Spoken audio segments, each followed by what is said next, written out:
스펙 막 좋아, 막 화려해. 그걸로 절대로 학업 역량을 못 잊는다고. 이거는 제 경험이에요. 제가 상담을 하면서 학생들을 보면 결과를 보면 석차 등급을 이길 수 있는 진로 역량은 없더라고요.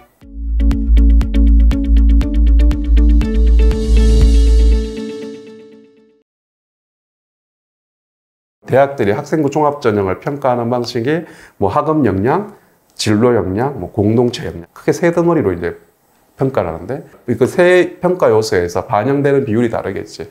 학종 같은 경우에는 사실 학업 역량이 좀 30%, 그 다음에 진로 역량이라고 하죠. 진로 역량이 40%, 이렇게 보는데, 진로 역량이라는 게 결국은 그 세특이라든지, 그 다음에 창체 활동이라든지, 공동체 역량은 행특을 좀 많이 보고.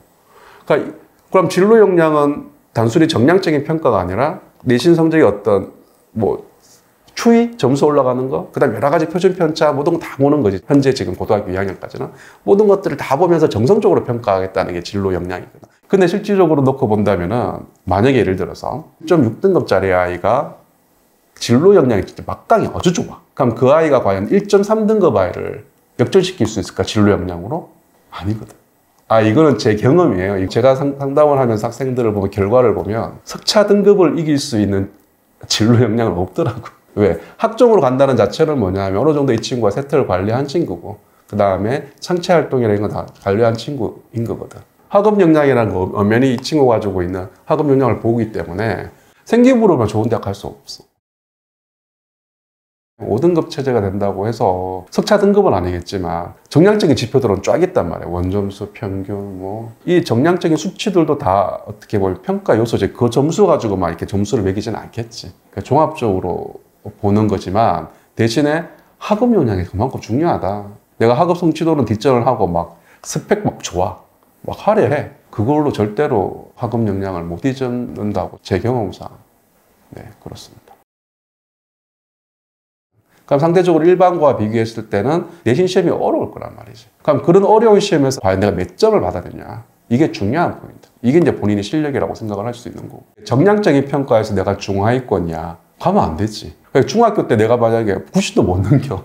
80점대야. 걔는 아예 못 가고. 기본적으로 A 성취도 안 나왔기 때문에. 근데 A 성취도 나왔지만 치열하게 공부하는 애들이 있고, 머리 좀 좋아가지고, 빼라치려가지고, 막 95점, 막 98점 나오는 애들도 있거든.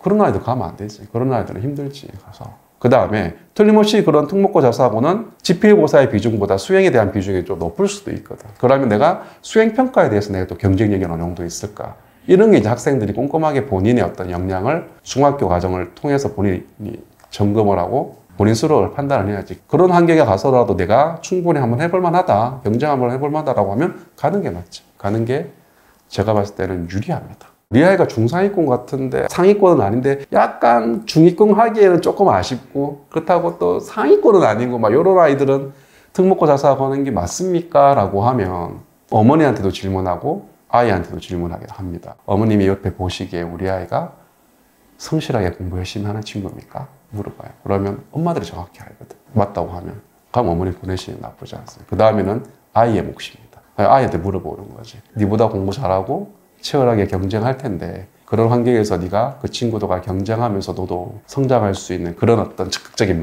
마인드, 그런 게 있어? 라고 하면 있다고 한다면 가는 게 맞죠.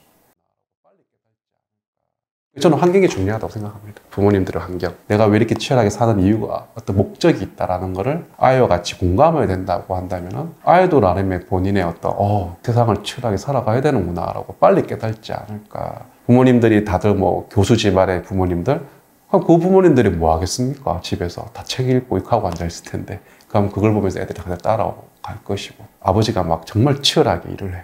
주말에도 막 치열하게 일을 하고. 아니면 엄마가 막 정말 치열하게 막 일을 하고 있어. 그게 안타까워. 자기 입장에서. 부모의 어떤 스탠스도 중요하죠. 그러면서 이제 부모가 막 계속 막 신세한탄하면서 나는 왜 이렇게 살아가지? 이러면 안 돼. 그 치열하게 사는 게 이제 자기는 행복하다. 본인 삶을 얼마나 치열하게 내가 살아가려고 하는 그런 어떤 스스로의 자각? 그걸 하는 친구와 안 하는 친구는 경제적 보상이라든지 이게 많이 차이 나지 않을까라고 생각이 듭니다.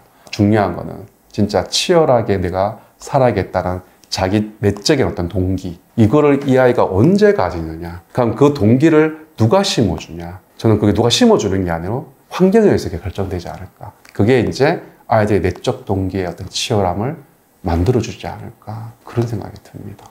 그래서 공부 잘하고 못하고를 탓하는 게 아니고 저는 늘 학부모님들과 간담회라든지 이렇게 가면 부모님들한테 말씀드리는 게 뭐 이른 아침 아니면 저녁 시간대 제가 간담회를 하게 되면 설명회 이런 거 하게 되면 오거든요. 부모님 대단하십니다. 여러분들이 그 열정만큼 우리 아이가 그런 열정을 가지면 얼마나 좋을까라고 얘기를 하거든요. 저는 그게 중요하다고 생각을 합니다.